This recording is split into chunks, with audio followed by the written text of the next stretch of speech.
How much do you know about K-food? How much hanshik have you eaten? We invite you into the world of Korean food, of course, including the history and culture of it. We'll introduce trendy foods, famous restaurants on Dish of the Day with Chef Ryan Phillips.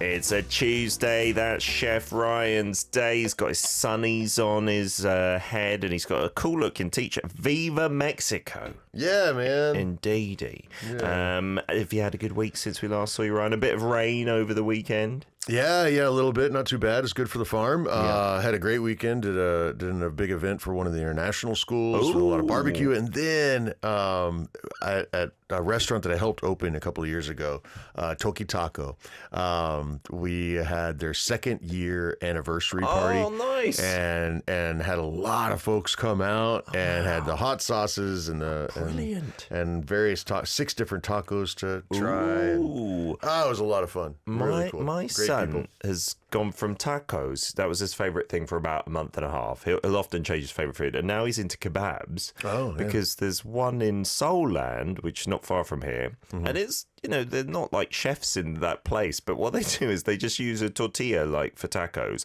and then they stuff it with a load of sliced cabbage, which makes it really crunchy, and then the chicken donomy.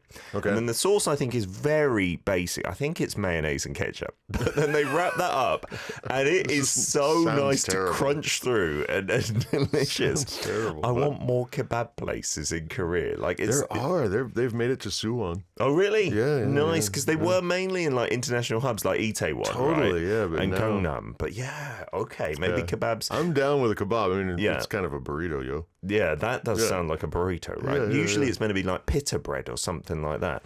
The hashtag of the day, Iyagi, or story. And we've been talking about like traditional tales. What was like your favourite fairy tale growing up, Ryan? Did you have anything that stuck in your mind? Cinderella, the Seven Dwarfs, things like that? Fairy tales, I don't know. It could be any story as well. Definitely Giving Tree, Shel Silverstein. I have no idea what that is. You don't know Shel Silverstein? Who are No. you? Who is Shel? Suddenly I feel That's- like I'm sitting here with a stranger. That's the first time I The think I've light heard in the that attic name. where the sidewalk ends? No, are I these all cannot like go to school American today, kid- so little Peggy Emma K, I've got the measles and the mumps, the gash rash and purple bumps. You don't Never know? heard that. And a gash my rash Lord. sounds horrible. He wrote A Boy Named Sue for Johnny Cat. Oh, my Lord. Wow, so this must be Unbelievable. like North American children's literature. Like, do Yeah, you know yeah. Enid Blyton? Sorry, no. The famous five. No, sorry, there you no. go. Okay, Yeah, all right. it's very Touche, localized, touche. I think, right? Maybe Yeah. kids' literature and stuff. I'm gonna have to look. I have heard of the Giving Tree. Like, I've heard of that thing, but what Giving was Tree. it?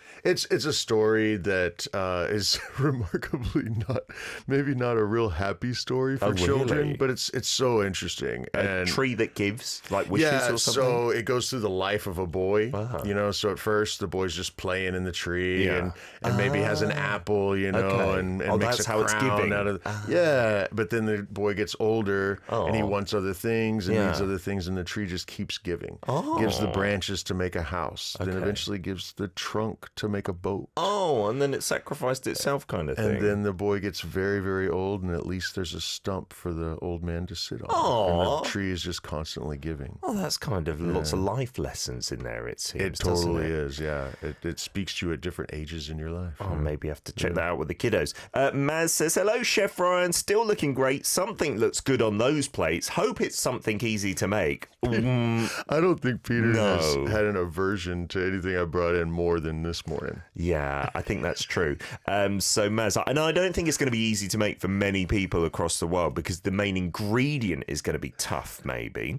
And you said, how do I send in my what's in the fridge? Is it a list or a photo? You can do either, Maz. A list is easier, but a photo's fine as well. Via Cacao Talk, I use We like those Daily photos, K. Maz. Yeah, because we can peer into your dirty fridge habits. We like guilt shaming. Okay, today's dish of the day. What is it, Ryan? Peter's least favorite item ever. Yep. So, acorns. We, squirrels love them. Yeah. People don't usually eat them. But you can make an acorn flour out of acorns. It is actually really good for you. There's a really? lot of minerals and vitamins in there. Is there nothing that you have to do to like get poison out or anything like that? Acorns are okay. Well, I'll tell you, it's a long process. Oh, really? I think because of the high tannins, that bitterness, there's a long process. I mean, you gotta. Well, I mean, can you imagine peeling acorns? Oh my goodness, because you got to take off the shells. Yeah, they're really hard as well. Or you cook them, you boil them, and then dry them, and then after you dry them, crush them, and then sift out the broken shell. Oh wow! So that's what you left with in the middle of this photo, the acorn powder. flour. So it's like a brownie kind of color. And people that make acorn. Okay, what we're talking today is dotori. Or Dotorimuk. Yes, okay, which is acorn jelly. Jelly. Right. Which uses this. Powder. Right. So these days you can buy this powder, this flour, and make it yourself. But actually most people just buy it already made. Okay. If they're gonna have it at home. The muk, right? The muk, yeah. The jelly. And if you've never seen it, it's kind of like firmer than tofu or firmer than maybe kind of a little firmer than Jello, something like that, right? Yeah, like a firm Jello. Yeah. But it is challenging to pick up with chopsticks. So it's kind of fun. That's a good lesson when you're first in Korea and you're trying to eat one of these. But I love the muchim, like the salad made with it. I've had that in the countryside, near campgrounds, and it's just so lovely. Today, what we have is the jelly and the classic sauce, which is the way you'll see it as a side dish in restaurants. Yeah. And then the soup, the sabal, the dotorimuk muksabal, is a cold. It's a great summer soup. Peter just hates this one.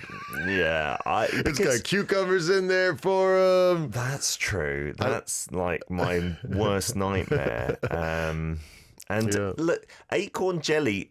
I think it was DQ and Maz both saying, "What acorns? I'm gonna have to go to our park and in the city to get them, to net them."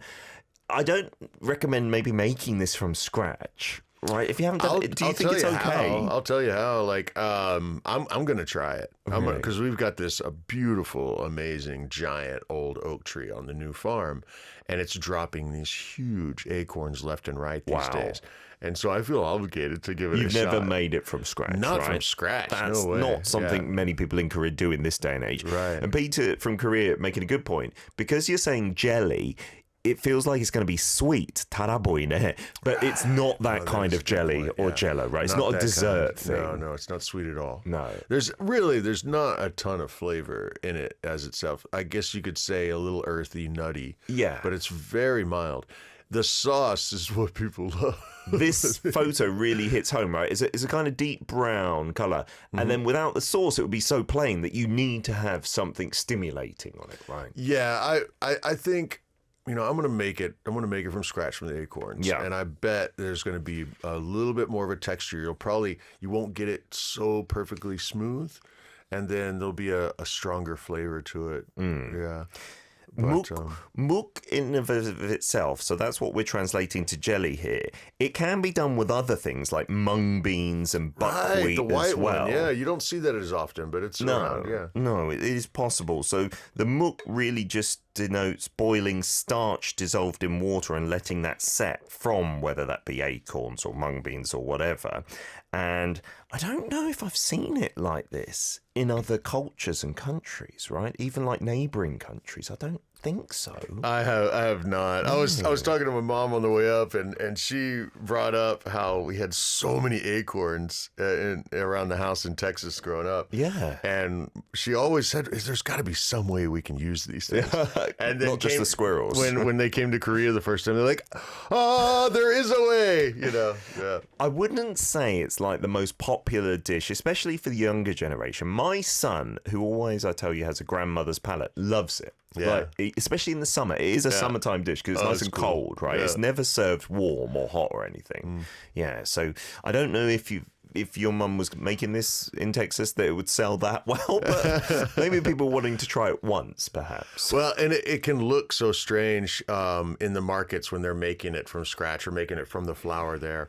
I've seen it in Texas at the Korean supermarket. The first time I saw it was before I ever came to Korea, and it looked like a mud pie to me. Yeah. Like when you're a kid and you get a bunch of mud and you just Yes. like make a mud pie. Yeah. It looked a lot like that because it's just It like can. a circle. Yeah. Because you actually don't have this set in the fridge. It's better to have it set outside the fridge, like slowly. Yeah. You know, not in a real warm environment, No. but not in a super cold one either. So it gets the real smooth and consistent texture. Yeah, that's what my mum used to do, and it would be out on the table, and Yeah. I'd get some and feed it to my British friends who would think it was jelly and sweet, and they would hate it so much, and I'd never eat it. I've got to say that. And so, yeah, with acorns, if you're in the West, you're like, you can't eat acorns, right? Humans don't eat acorns.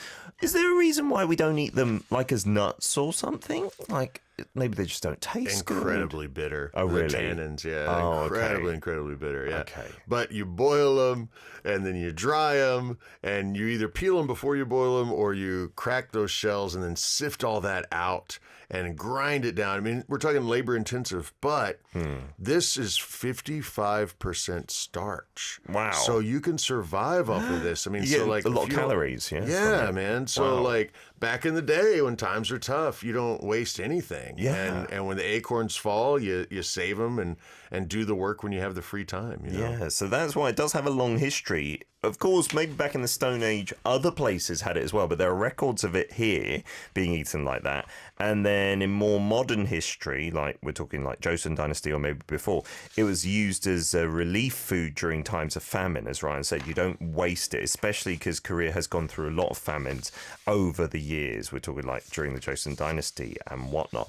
And then it's got an association with hiking, with tungsan, right? Eating it after going up the mountain. There are lots of places that will sell this, as well as the pajeon, the scallion pancakes, and the rice wine makgeolli is often paired with it as well. Yeah, in the countryside, always. And so, yeah, we'll get to a couple more photos as well, and then we'll eat it in part 2. I will try and put it off a little bit longer, but here is Kim Ji-ung of Zero Base One with Sign.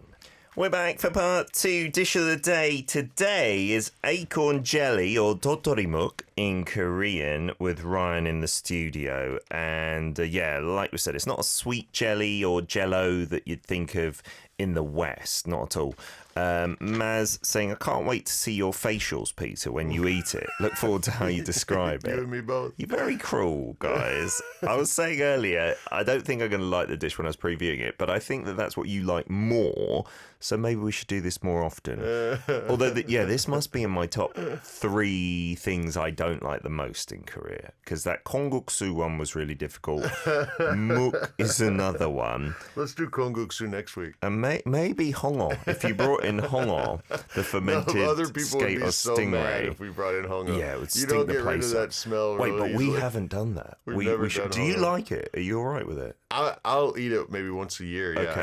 I kind of like it when it's good. Yeah. And the I can't remember what part it is. The hongo air, like it might be the liver or something like that, is seen as a specialty. Maybe we could I do haven't that as tried well. that. That's meant to be Wait, good. are you trying to torture yourself? What's going I on? don't know. I'll do it for the listeners and the viewers. DQ says, I don't think I've tried acorn jelly. Yeah, you did live in Korea, but I don't know. You've got to go somewhere specific. It has for me the connotation of going to the folk village down in Yongin, or Right. like we said, post hiking. Any of the national parks. Yeah, like yeah. rustic nature places The would serve restaurants this, around right? there always.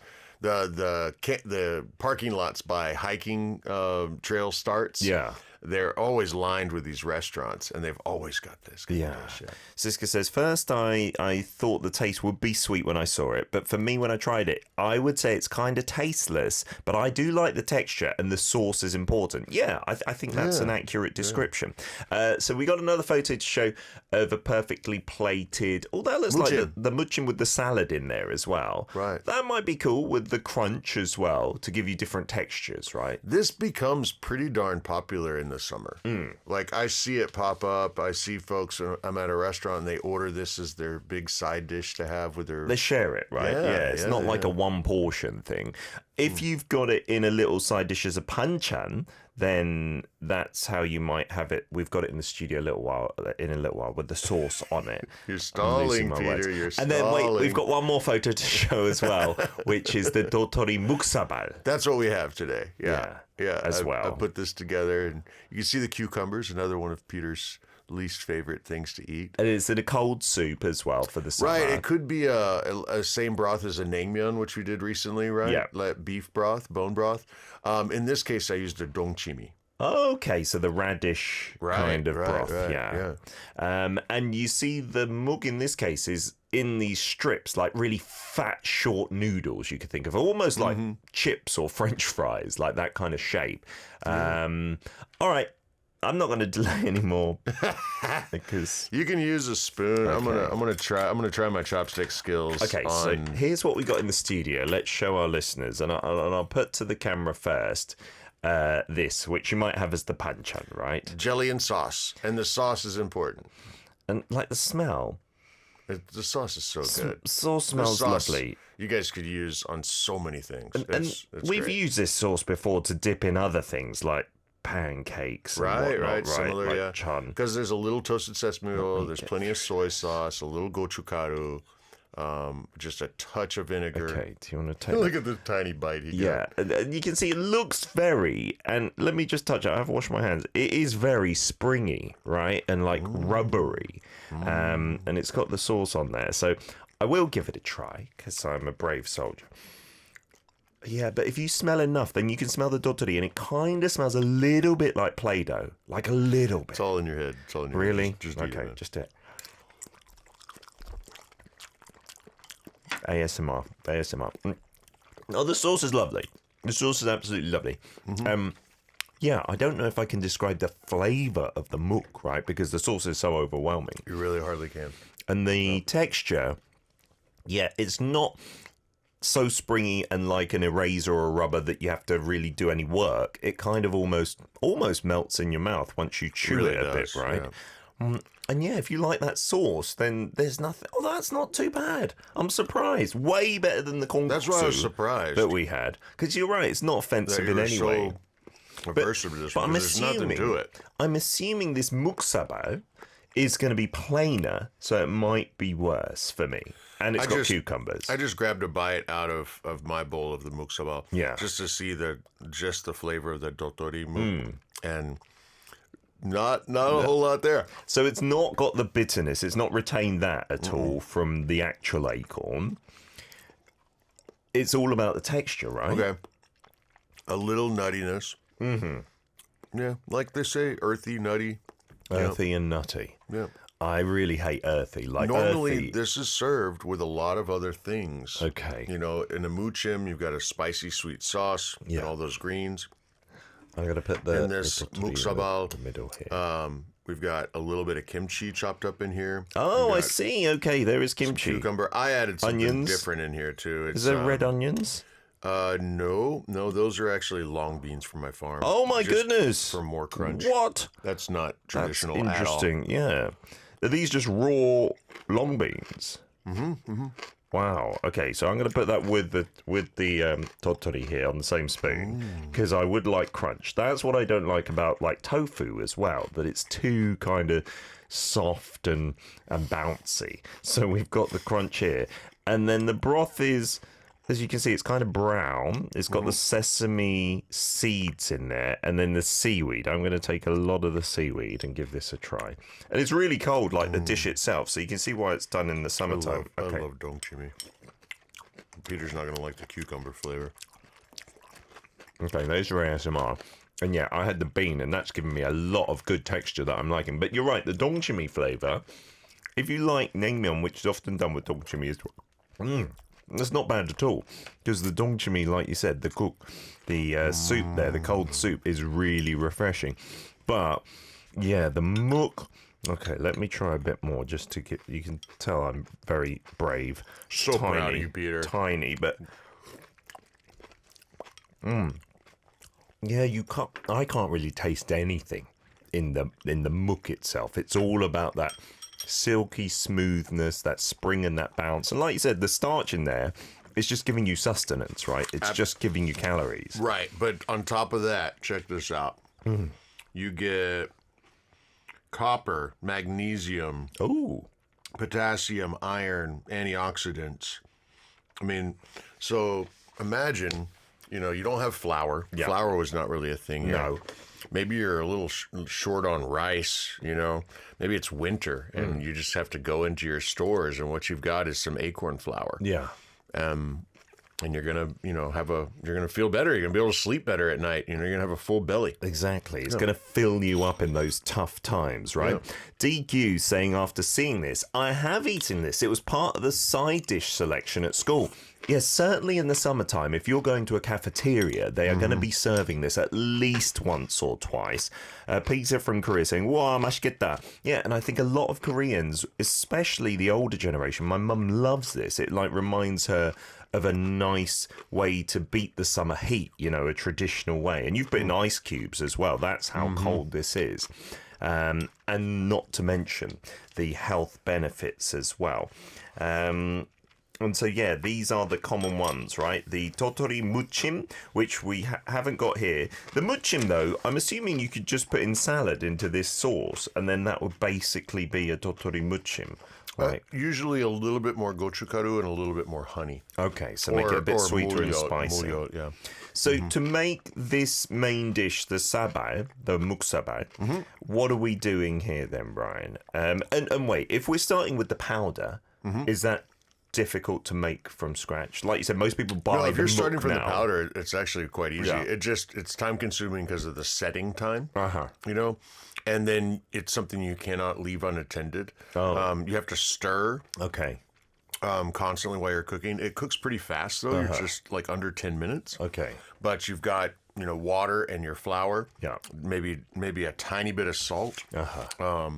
And just continuously stirring because it'll hit a certain temperature. Yeah. Because this is what starch does. As soon as it starts to get up towards 100 degrees centigrade, it thickens. Okay. Right. If you've ever made gravy with cornstarch, you know this, or if you've ever made any kind of sauce that's thickened with cornstarch, as soon as it starts to bubble, it goes thick really fast. And so you've got to constantly stir it. And then once you've got it thickened, you just pour it out or into a mold and then let it sit at room temperature for up to 5 hours or even longer. Oh, wow. For it to set. Okay. You don't have to add any extra gelatin. My guess is these modern ones that are made, in Quickly. big factories, they probably do use a little bit of gelatin or some other kind Just of to help the process. agent to gelify it. You could put it in the fridge to speed it up, or you could, but they say not to do that because you want it to be really nice and even, and outside the fridge does it slower. So because in modern times you've always got it cut like this, so it's very smooth. It almost looks, well, it is, I guess, kind of in a sense artificial because you've had to do the powder to the jelly, and then you get the jelly after 5 hours, and then for the broth, just the dongchimi if you can find that. Often there might be a beef broth to it, but dongchimi is, I think, the way to go. Dongchimi, guys, is really easy to make. It's kind of, sometimes it's called like the champagne of kimchis or something like that. It's sometimes like fizzy and clear. I really love dongchimi, and all you need is like a Korean radish, some onions, some chilies, water, the right amount of salt, a little bit of sugar, and it ferments. You leave it outside the fridge for a day or two, and then move it into the fridge. That's all you need. It's like a non-spicy white or water kimchi. Really refreshing in the summertime. And probiotics. So it makes me feel great. I love dongchimi. You get the crunch from the pieces of radish in there, and then you've got this broth. And one of my favorite things is, coming up in the fall, you get the sweet potato, and you've got this steamed or roasted sweet potato and dongchimi. Oh, you ever do that combination? Like the kimchi and sweet potatoes is really that's really the go-to, the sour kimchi. That's really good but too. Doing it with dongchimi, something about dongchimi and sweet the panchan kage, it's not there anymore. The side dish shop. But they're still my friends, and I still see them often. They have opened my eyes to so much because every day they've got so much over there, and it's always seasonal. It's such a wonderful way to live. Maz says, does this sit well in the heat? The kimchi, the dongchimi, I think she's talking about there. Perhaps the dongchimi. if you're starting the fermentation in a really warm room, it can get overactive. You don't want. I always have to leave the aircon on, going full stop in the kitchen when I'm doing ferments, because if it gets really hot, then other things that you don't want to take over the fermentation might have a better chance of taking over. I had that experience with makgeolli recently. Oh, Apparently, did you? They said 25 degrees, and obviously in the summertime, without the air conditioning, it was like closer to 30. Right. And they did say you can drink it, but it will taste very different and like much Really more sour. funky. Yeah, and weird. Yeah. Yeah, and you could taste the alcohol much more strongly as it well. gets stronger, yeah. So we had a sip and then we threw it away, unfortunately. It wasn't easy. Okay, guys, what's in your fridge? Let us know your ingredients. Ryan is going to come up with some inspiration for good recipes. Any other culinary questions as well, feel free to send them in.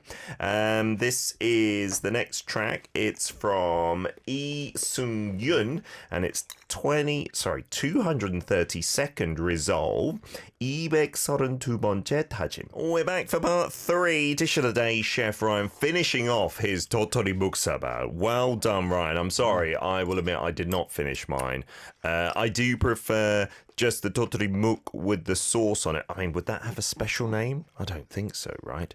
The just dotorimuk, right? Yeah, you would just call it acorn jelly, and the sauce is seen as a given. I don't think they ever give this to you with nothing else, right? With no sauce. I've never seen it. No, that doesn't sound right. So yeah, give it a try if you can find it in your neck of the woods. We've told you how you can make it even from the powder as well. Blazing Saddles says this: as good as we have our regular restaurant chefs in the UK, I feel the level of basic cooking ability is higher in Japan and Korea. I'm gonna guess that your answer might be it's just different, maybe, rather than higher. I don't know what you think about that. Well, it's very much an age thing, I think, usually. You'll find that anyone maybe over 45 or something like that still knows how to make a lot of things. Yeah. But younger than that, now it's like, not much, right? Am I wrong? Yeah, they're just following maybe the manual in the restaurant they're working in just for money-making purposes, whereas, other people are more passionate, the older generation. There's always a resurgence, though. I mean, now you see so many reels on how to make cool things, especially Korean food these days. So I think there is a resurgence of people trying to do stuff. People always want to know what they're eating, you know, and the only way to really know is to make it yourself. Yeah, that is true. We've got a message from Val about the cake. Do you want to read that? And I'll show you the colour photos as well. Yeah. Oh, that's gorgeous, Val. That's good, walnut, chocolate. Okay. Wow. So just thought I'd share this. I'm currently staying at my parents' house. It was my mom's birthday yesterday, and the neighbors invited us over for a barbecue to celebrate. My mom asked me to make a cake last minute. I decided to adapt the recipe for a Japanese strawberry shortcake. Oh. Wow. It's gorgeous, Val. This is so we'll cool. put the photo up for everyone to see with the walnuts on top. Wow. Topped with shaved chocolate and walnuts. Brush the cake with a coffee syrup Oh. of coffee liqueur to further enhance the coffee flavor. That sounds Beautiful. Oh, you're amazing, killing me. doesn't it? Now I really want to bite. I would love to try that as well. Looks good. It's not common, I'd say, still for Koreans to bake their own cakes. I mean, the number of ovens available now is much higher than when I first came to Korea, but still, I don't think cake baking is as common a pastime as it is in the West. Steve says, I made some chicken parmigiana last weekend. That sounds delicious. And then we got what's in your fridge from love a good Siska, chicken your parm. favorite. Yes, Siska's always got eggs, chili, and milk. All right, so hi, Siska. We've got milk, eggs, avocado, and a lot of cakes because there are many Independence Day discounts at bakeries during the weekend. I have pandan coconut cake. Do you know pandan? No. Do you know kaya jam? The toast thing, the kaya toast thing. Yeah. You notice how it has like a coconut flavor, but there's something else that's like super coconut? Yeah. That's pandan. Oh, it makes it more It's a coconutty. leaf. It's a leaf, and you can buy an extract of it, and if you mix that with sugar and things, you could get the kaya jam. That sounds Love good, doesn't it? pandan, Siska. I wish we had more of it here. So pandan coconut cake, a banana strawberry cake, a chocolate marble cake, tiramisu cake, and bungo bang ice cream. Bungo bang ice cream. Oh, the little fish shape. Yeah. All right. Okay. You know what I'm thinking, man? All right. Have you ever had an avocado milkshake? No, I think it was Siska talking about avocado coffees as well. How does that Peter's work? face. Yeah, 'cause it's not going to be sweet, is it? Yeah, you can make them sweet. It's a milkshake, man. You can make it sweet. Putting some kind of sweetener in there. But then why would you want it to taste like avocado? I don't know. You just have a chocolate or vanilla There's a lovely one. texture that comes from blending avocados. Oh, really? Nice and smooth. Yeah, you don't even need ice cream or it to be super cold to have it be thick. Oh. So, like, I blend avocados all the time. Yesterday, I was blending some Brazilian acai. Yeah. It's like a Berries. sorbet, right? Yeah. With avocado and chocolate and walnuts and what else to did I drink put in like there? as a shake. More like a milkshake and eat with a spoon. I learned this in Brazil. See, in Brazil, they think, or they used to think anyway, that things like guacamole, like the Mexican style of having avocados with salt, was gross. But because in Brazil, they'll normally take an avocado and put it with ice cream or milk and sugar. Oh, and like a blend dessert kind of thing, and like a sweet. Right. And then you go to Mexico and you tell them about the avocado milkshake. They're like, what are you talking about? And then if you're in Colombia, in the middle, go figure they do both. Okay. And I think all the countries have kind of started doing more, trying different things, but Crossing over. But if you've never taken an avocado and blended it with milk, and of course ice cream would be great, or I had a little honey to sweeten things up. It's a lovely texture. It's so rich and creamy without all the bad fats. Wow. You know? So you're just putting it in with milk or water? You could do milk. You could do vanilla ice cream. You could do a little bit of honey if you want to go sweeter on it. I throw walnuts in there. I'll throw peanuts in there or other sesame seeds. They just get a little bitty at the bottom. Yeah, kind of thing. cacao nibs. You know, I mean, you can make some super healthy stuff out of this. But if you wanted to, you could blend just the avocado milk, add a little bit of honey to that, and then spread that over one of your cakes. I think that would be really good. Oh, the shake itself. And Or spread it over. make an avocado milkshake with your milk and your avocado, and then have that on the side to a cake.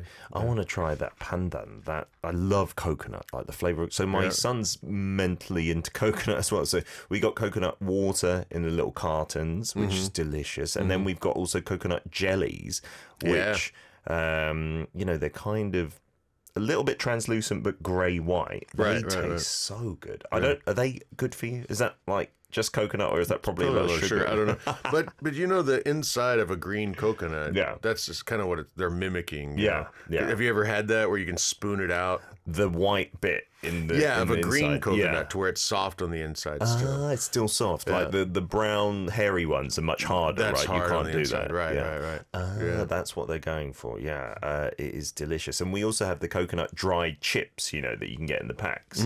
Those are good. Those have got to be just coconut, right? They just dry them, maybe not. I don't know. I don't usually eat foods out of bags and dried coconut chips are so delicious. All right, thank you so much, guys, for sending in your messages, and thanks especially to Ryan for those inspirations. And next week you're going to be back with Paul Matthews, because I'm just shortly in the UK. Oh, Ryan. really? It's a really short business trip. Happy I'll be travels, back man. The week after, so have fun with Paul. I'm not sure. Oh, he can't eat eggs. Oh, that's right. We didn't know that until I got here with and there was something already with eggs. Oh, yeah. Last time. Okay. Oh. Yeah, I've reminded the team. And then he did say one other thing. Oh, vinegar. He does not eat vinegar, like in terms of pickles and stuff. So as long as we steer clear from that, he's going to be having a great time. Okay, I'm sure. we can do that. All right, we'll see you again next Tuesday, and I'll see you in a couple of weeks. And way to Ryan. go, Peter. It Way wasn't to bad go. at all, especially with the sauce. Not bad. Yes, I've beaten Dotorimuk, Acorn jelly. Here is Torian of Kickflip and Ethan Breathe.